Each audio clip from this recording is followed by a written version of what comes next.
आजच्या भागामध्ये आपण पाहणार आहोत की आता इकडे शरू जी आहे ती पाणी संपल्यामुळे किचनमध्ये जायला निघत असते. ती म्हणत असते की काय या अनुला पण पाणी भरून ठेवता येत नाही. आणि मग जेव्हा ती बाहेर जात असते तेव्हा इथे ना बाबा म्हणजे सुभाष आणि पमा यांचं बोलणं सुरू असतं. सुभाष पमाला म्हणत असतात की नागपंचमी आहे तर नागपंचमी निमित्त ना 5,000 रुपये मी बाजूला काढून ठेवलेत. कसं आता गणपतीचे दिवसही येतील, यावर्षी आपली वरसल आहे त्यामुळे कसे पैसे थोडेसे बाजूला ठेवलेले बरे. पमा सांगत असते की नागपंचमीला 5,000 रुपये कसे पुरेसे ठेवणार आहेत. नाही 5,000 रुपये कमी पडतील.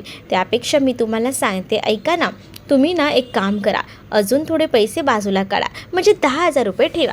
10,000 रुपये ठेवलेत ना तर ते बरे पडतील असंही आता पमा सुभाष यांना सांगते.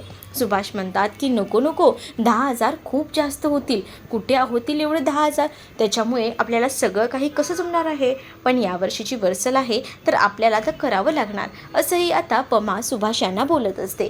तेच आता दुसरीकडे पाहायला मिळत असते की हे सगळं बोलणं ना इथे उभी असलेली शरू ऐकत असते.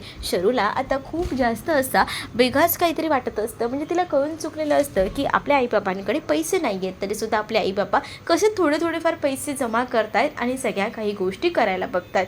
तेच दुसरीकडे आता इकडे सुभाष यांना पमा सांगत असते की मी ना आता ठरवलंय की एक्स्ट्राचं काम करायचं. एक्स्ट्राचं काम केले की पैसे जास्त आणि बरोबर येतील. तेच दुसरीकडे आता पाहायला मिळत असतं की इकडे आता मनाचे श्लोक जे आहेत ते मात्र आता इथे असणारी आजी बोलत असते. आणि आजीचं बोलणं ऐकून ना बिंदू म्हणत असते की तुम्हाला नेमकं काय बोलायचं आहे. मग आता त्या मनाच्या श्लोकांचा अर्थ इकडे मात्र बरोबर समजून जो आहे तो आता सांगितलेला असतो. जसा आता अर्थ तो सगळा समजला जातो तेवढ्यात तोपर्यंत ना तिकडे आता जय आलेला असतो. जय जेव्हा येतो तेव्हा तो विचारतो काय मग आज काय आहे नाश्त्याला. अरे तेजू तर गेली, मीटिंग होती म्हणून, पण तुला काय खायचं ते खा. ओट्सही आहेत आणि पोहे आहेत. मग तो पोहे खायचं ठरवतो. पोहे खात असताना आजी त्याच्याकडे जाते. आजीला त्याच्या चेहऱ्यावर ना स्माईल दिसत असते. आजी त्याला विचारते की काय रे सध्या काय झालंय, हल्ली ना खूप जास्त खुश दिसतोस, म्हणजे तुझ्या आयुष्यात कुणी मुलगी वगैरे आली आहे का. त्यावेळेला जय म्हणतो की आजी तू काय बोलतेस, मी कोणाच्या प्रेमात वगैरे पडलेलो नाही आहे असंही आता जय सांगत असतो. त्यावर आजी म्हणत असते की अरे मी कुठे तुला बोलली तू प्रेमात पडलाय, मी तुला विचारलं फक्त की तुझ्या आयुष्यात कोणी मुलगी आली आहे का. उलट आहे ना मी तुला सांगते की कधीतरी ना दुसऱ्यांच्या इतरांवर विश्वास ठेवायला बघ. जेव्हा ना तुझ्या आयुष्यात एखादी मुलगी येईल ना तेव्हा तुझं आयुष्य बघ सुखकर होईल. जयला आता आजी हे सगळे काही सल्ले देत असते. जय हे सगळं काही ऐकतो आणि जय हे ऐकून झाल्यानंतर मात्र आता थोडासा विचार करत असतो. जय आता या सगळ्या गोष्टींचा विचार करतो. त्याच्या डोळ्यासमोर फक्त शरूच दिसत असते, बाकी कोणी नाही. पण आता आजीशी काय बोलायचं, आजीला थोडा डाऊट येतो आपल्या डोळ्यांकडे बघून असंही त्याला वाटत असतं. तो आता आजीला बोलत असतो की आजी तू जसं समजतेस ना तसं काहीसुद्धा नाही आहे, तुझा काहीतरी गैरसमज होतोय असं देखील आता आजीला जयने सांगितलेलं असतं. आणि त्यानंतर तो तिकडनं निघतो. तेच आजी आता बिंदूला म्हणत असते की आमच्या जयच्या आयुष्यात एखादी मुलगी आली ना की कसं सगळं काही एकदम व्यवस्थित होईल. तेच आता दुसरीकडे कंपनीमध्ये सगळीजणं बसलेली असतात एकमेकांसोबत. आता ती बोलत असतात तर मॅकही तिथे असतो. आणि तेवढ्यातच ना आता तिथे समायरा येते. समायरा जेव्हा येते तेव्हा आता ती सगळ्यांनाच सांगते की अटेन्शन प्लीज. सगळेजणं आता समायराकडे बघू लागतात. जय गौतम सगळेजणं असतात. तर समायराने सांगितलेलं असतं की आज आपल्या ऑफिसमध्ये ना 4 वाजता मी HR मॅनेजर आहे म्हणून मी एक सेशन ठेवलं आहे, म्हणजे टीम बिल्डिंगचं सेशन. त्या सेशनमध्ये तुम्हाला सगळ्यांना काम कसं करायचं, टीमवर्क कसं असतं याबद्दल नॉलेज दिलं जाईल. तर 4 वाजता सगळ्यांनी एकत्र भेटा असंही आता तिने सांगितलेलं असतं. खास करून जयलासुद्धा तिने या सगळ्या सेशनमध्ये इंटरेस्टेड राहायला सांगितलेलं असतं. आणि तो बोलतो की हो मी इंटरेस्टेड आहेच या सगळ्यामध्ये. आणि त्यानंतर मात्र सगळेजण आपापल्या कामाला लागतात. इकडे गौतम उभा असतो. गौतमला मुद्दामून समायरा बोलत असते. त्याच्या मनामध्ये ती आता राज्य करायचा प्रयत्न करत असते. ती विचारते की तुला आवडलं का हे सगळं. गौतम म्हणतो की प्रत्येकजण काम करतोय आणि त्याला ऑपरेशनसुद्धा मिळतं, त्यामुळे तू सुद्धा काम करते, तुलाही तुझ्या गोष्टी काहीतरी कळतील असंही आता तो म्हणतो. आणि तो निघून जातो. तो काही जास्त तिला भाव देत नाही. दुसरीकडे आता हे टीम बिल्डिंगचं जे आहे ते सेशन असतं. आणि त्या सेशनमध्ये खरं तर ना एका मोठ्या माणसाला बोलवलेलं असतं जो की हे सगळं काही व्यवस्थित समजावून सांगेल. आणि त्यामुळेच आता जे जे सर आलेले असतात ते आता पुढे येतात आणि ते आता टीम बिल्डिंगबद्दल सांगू लागतात की कसं कामाचं नियोजन करायचं आहे. फक्त लीडर असून उपयोग नाही, आपण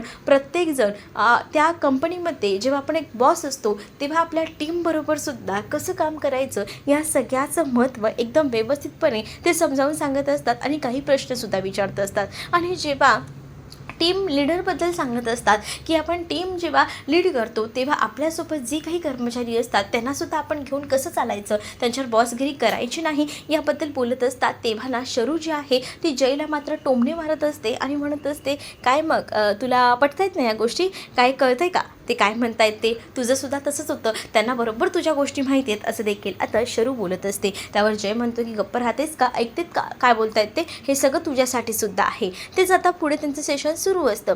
ते आता म्हणतात की आपण ना हे टीम बिल्ड जे आहे त्याच्याबद्दल तर बोलतो आहे, पण ह्याच्याबद्दल आपण एक ना प्रॅक्टिकलसुद्धा घेऊया, म्हणजे तुम्ही ह्या सगळ्यामध्ये कुठपर्यंत प्रोग्रेसमध्ये आहात ना ह्या गोष्टी कळतील असंही आता त्यांनी सांगितलेलं असतं. काही मुलांना ते प्रश्नसुद्धा विचारतात, कारण त्यांना असं वाटत असतं की हे लोक किती तत्पर आहेत, किती प्रॅक्टिकलवर काम करतात याबद्दलसुद्धा त्यांना प्रश्न पडलेले असतात. आणि म्हणूनच टीममधल्या सगळ्यांना त्यांनी एक एक करून प्रश्न विचारलेले असतात.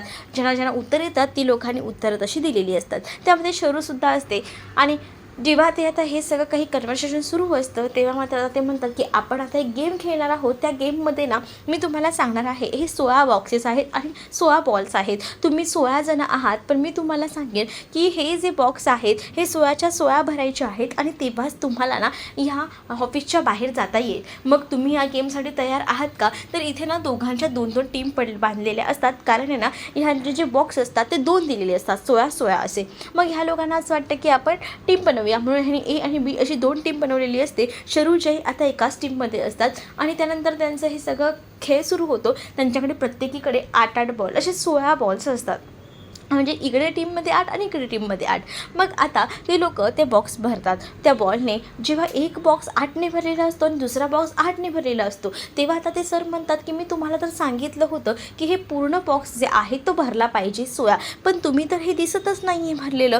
मग यासाठी तर मी तुम्हाला म्हणतो की तुमचं काम जे आहे ते टीम वर्कनी नाही आहे. म्हणजेच मला असं म्हणायचं आहे की तुम्ही आता ह्या 2 टीम पाडल्या, हे जर तुम्ही संगमताने केलं असतं तर एकाच रकान्यामध्ये 16च्या 16 बॉल तुम्ही टाकले असते आणि एकच हे करून तुम्ही बाहेर पडला असतात. पण तुम्ही तसं केलं का नाही, कारण तुम्ही इथे कन्व्हर्सेशनच केलं नाही, तुम्ही एकमेकांसोबत बोललातच नाही. तर हे सगळं कसं होणार आहे, तुम्ही प्रत्येकी 2 टीम पाडल्या आणि आपापल्या मार्गाला लागलात, त्यामुळे हे सगळं झालेलं आहे असं देखील आता त्यांना समजावून सांगितलं जातं. तेव्हा कुठे जाऊन जय, शरू आणि बाकी इतर सगळ्या कलिग्सनासुद्धा कळतं की आपलं कुठे चुकतं येते. ह्या सगळ्या गोष्टी अशा पद्धतीने समजावून सांगितलेल्या असतात आणि खूप सुंदर असं हे सेशन असतं. आणि त्यामुळे जय, त्यासोबत शरू, गौतम ह्या सगळ्यांनाच या सेशनमध्ये खूप जास्त मजा येत असते. आता या सेशनमध्ये पुढे देखील बरेच गेम्स असतात आणि त्या गेम्समध्ये आता जय आणि शरू कशी बाजी मारतात हे येणाऱ्या भागामध्येच आपल्याला पाहायला मिळणार आहे. तुम्ही जर आपल्या चॅनलवर नवीन असाल तर आपल्या चॅनलला नक्की सबस्क्राईब करा.